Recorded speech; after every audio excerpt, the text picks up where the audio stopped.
જાફરાબાદ તાલુકાના બાબરકોટનો યુવાન આઈટીબીપીની ટ્રેનિંગ પૂરી કરીને વતન પરત ફરતા તેનું ભવ્ય સામયું કરવામાં આવ્યું હતું। બાબરકોટ ગામના કોળી સમાજનો યુવાન એવો ભરતભાઈ મોહનભાઈ કવાડ જેઓ આઈટીબીપી એટલે કે ઇન્ડિયન ટિબેટન બોર્ડર પોલીસની ટ્રેનિંગ પૂરી કરી પરત વતન ફરતા ગામના તમામ લોકો દ્વારા તેનું ભવ્ય સ્વાગત કરવામાં આવ્યું હતું। બાબરકોટ ગામના આ પ્રથમ યુવાન છે જે આઈટીબીપી એટલે કે ઇન્ડિયન ટિબેટન બોર્ડર પોલીસની ટ્રેનિંગ પૂરી કરીને દેશની સેવામાં જોડાયો છે। આ ટ્રેનિંગ પૂરી કરીને તેમને દેશની સેવા માટે તિબેટન, ચીન અને ભારત સરહદ પર બર્ફીલા પહાડોમાં તેમની સેવા આપવાની હોય છે, ત્યારે તેમની સેવાથી આપણે સૌ દેશના લોકો શાંતિથી રહી શકીએ છીએ। બાબરકોટ ગામે આવેલા જય દ્વારકાધીશ શાળાથી લઈ ખોડલધામ, ખોડલી વાવ, ખોડિયાર માતાજીના મંદિર સુધી ભરતભાઈ મોહનભાઈ કવાડનું બાબરકોટ ગામ સમસ્ત દ્વારા તેમનું ભવ્ય સ્વાગત, સન્માન સમારોહ તથા ફુલેકું કાઢીને ભવ્ય સ્વાગત કરવામાં આવ્યું હતું।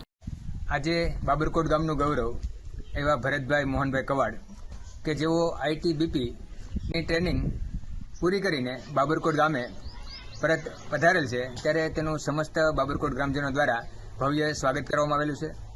બાબરકોટ ગામે આવેલ જય દ્વારકાધીશ ગૌશાળાથી લઈ અને ખોડલધામ, ખોડલી માતાજીના મંદિર સુધી એમનું સામયું કરવામાં આવેલ। ભરતભાઈ આઈટીબીપીની ટ્રેનિંગ પૂરી કરીને આવેલ ત્યારે સમસ્ત બાબરકોટ ગામનું ગૌરવ છે એ વધારેલ છે। અમને ખૂબ ગૌરવ ફીલ થાય છે। તેમજ બાબરકોટ ગામનું ગૌરવની સાથે સાથે એમના માતા પિતા, એમના પરિવારજનો તમામનું ગૌરવ વધારેલ છે। ત્યારે આ તકે બાબરકોટ સમસ્ત ગ્રામજનો એમને શુભેચ્છા પાઠવે છે। પોતાના કાર્યમાં ખૂબ આગળ વધે, ખૂબ પ્રગતિ કરે, ગામનું નામ, એમના પરિવારનું નામ અને દેશનું નામ રોશન કરે એવી ભરતભાઈ મોહનભાઈ કવાડને સમસ્ત બાબરકોટ ગ્રામજનો દ્વારા શુભેચ્છા પાઠવીએ છીએ અને હર હંમેશા માટે ખોડિયાર માતાજી તથા જાહર માતાજીના આશીર્વાદ છે હર હંમેશા પર તેમના પર રહે એવી એમને શુભેચ્છા પાઠવીએ છીએ। જય હિન્દ, જય ભારત।